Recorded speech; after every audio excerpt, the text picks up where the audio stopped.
Hi, Jim Humphrey from Imminent Threat Defense Firearms Training. Something a little bit different today, the New England Firearms B32, 32 caliber starter revolver.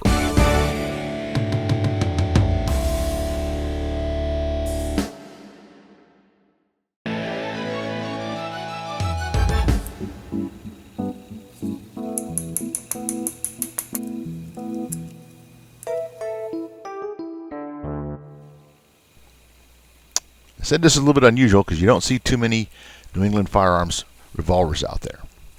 The NEF revolvers are pretty basic revolvers. NEF was a subsidiary of H&R.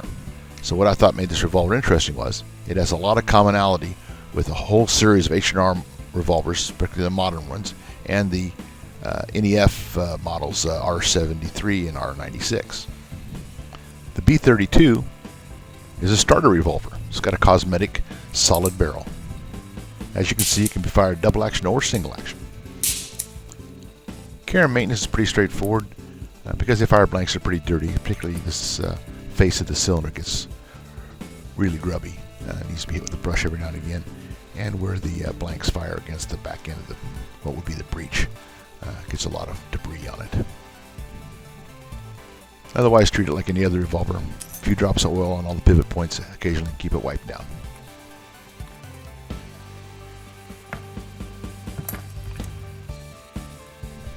So we'll do something a little bit different. I figured anybody with a screwdriver and a hammer can take one of these things apart. So let's do that. That's probably why you're watching this video. You got this far and now you got to try to get back together again. So let's review the parts. We've got the cylinder pin catch and locking spring, the cylinder pin, the cylinder, trigger group, so the cylinder stop, the trigger spring, trigger, the lifter, the lever, and the striker, and of course the pin that holds the trigger in. Then we got the trigger guard, so it has the sear and shear spring in it, the trigger guard itself, and a couple of pins. Those pins are different. We'll talk about that in a second. We have the hammer with its pin, and then the firing pin with spring and pin, and then the mainspring, which has three parts: the mainspring guide, the mainspring, and the mainspring seat. And then we got the grip panels. So let's talk about the pins a little bit. These front two pins are identical. These other two pins are different. All these pins are knurled pins, so they go in one direction, smooth end first. On this revolver, they come out from left to right, and they go in from right to left. The firing pin retaining pin is the only smooth pin. The firing pin has got this flat spot on it, so we have to orient that facing up, and the retaining pin goes across it, and that's what retains the firing pin.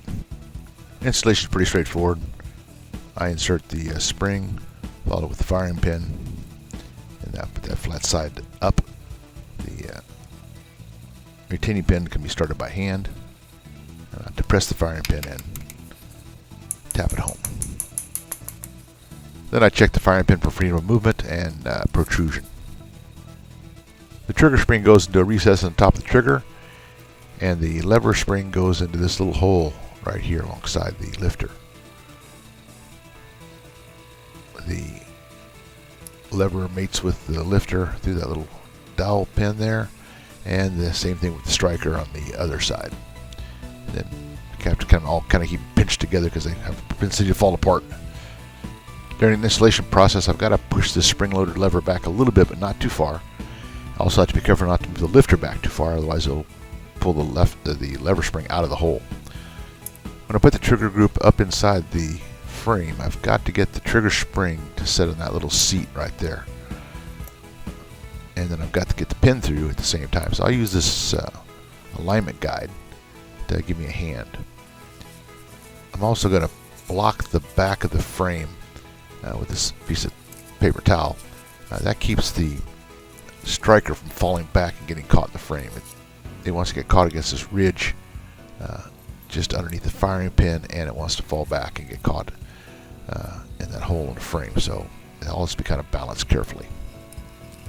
To get the trigger group in, I have to kind of rock it from the back and compress the lever just a little bit so it falls into its slot, and then line that trigger spring up. It's a pretty tough spring, so I get the alignment guide started, and then when I compress that spring and I see that hole's lined up, I can push that alignment guide through and hold everything in place. With that alignment guide in place, I can test the function of the trigger. I can make sure all the parts are lined up, the springs are where they're supposed to be before I put the pin in. Then I just chase the alignment guide out with the pin. I'm very careful to check to make sure that lifter hasn't fallen too far backwards, because that will disengage that lever spring. Could bend it when everything gets installed, and then the hammer won't fit either. So very careful to make sure everything's lined up.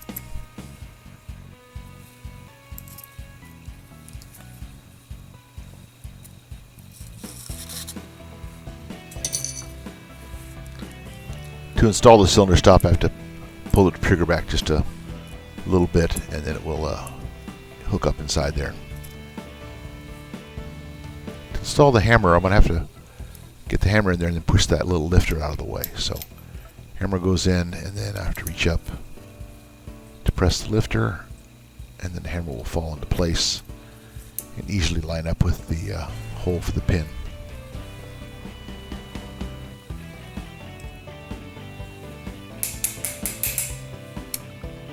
You can see these two pins in the trigger group are different. The front one is a little bit smaller, so they have their respective holes. We've got a sear spring, of course. And a couple of special tools, the slave pin and the rubber band necessary to put this thing together. There's no seat in the trigger guard for that sear spring, so I bring the sear in pretty much as it would operate. Hold it there, put it in place with the slave pin, and careful not to release the sear until I get that rubber band around it to hold it in place. Then I check very carefully that I've got that sear spring in the right place. It's not bent. That's easy to put it in, and it slips off and gets bent. If you want to see how to make slave pins, I've got a video on my channel on how to make these pins for this kind of assembly work. With that sear held in place, this job is a lot easier. The cylinder stop spring goes in this recess in the trigger guard, and all I have to do is line up the holes, drive home the pins.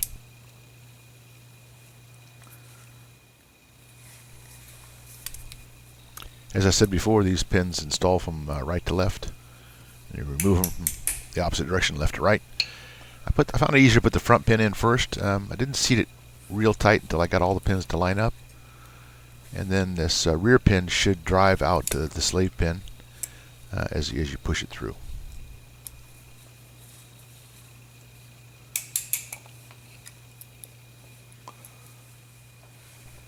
Once I got all the pins in and I made sure everything moved the way it's supposed to, then I set the pins tight.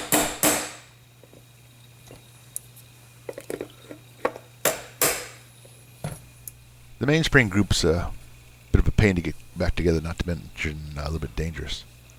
The seat has a cutout in the end that's to help mate up to the mainspring. And then on the end of the guide, there's a hole. This is really critical to use this to get the mainspring back together. Use a little brass pin, and you compress the spring and put the pin through the hole. I'll use the bench block as a third hand to hold the guide in place so I can compress the spring. Obviously, I'm going to wear some safety glasses here and keep my face away from the trajectory path of the mainspring should it slip off. Once I get the spring compressed, I can slip that brass pin through the hole in the end of the guide and hold the whole thing together. A couple of things about this mainspring assembly.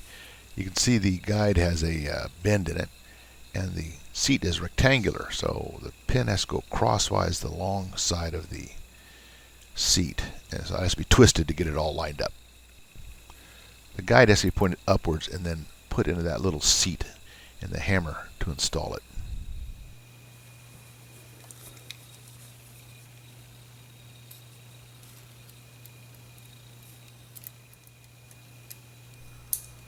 Once I get the mainspring guide in that detent in the hammer, and I get the seat in the back of the frame, I then cock the hammer, and that compresses the spring, holds everything in place, allows me to pull the pin. This is the secret to removing the spring as well. Cock the hammer, put in the pin, release the hammer, and the whole assembly just literally falls out.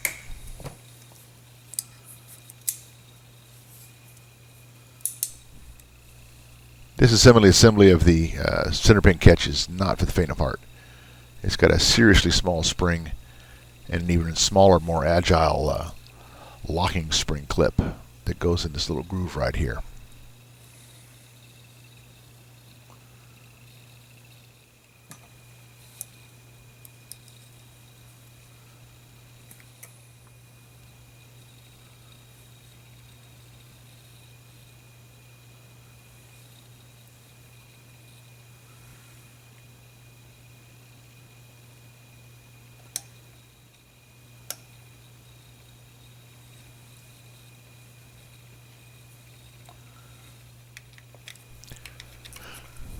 Finally, I install the cylinder and the grip panels.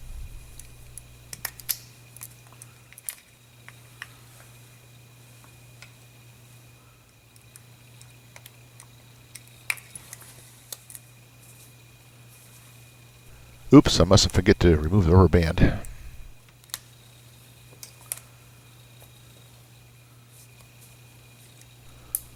One last function check and it's done.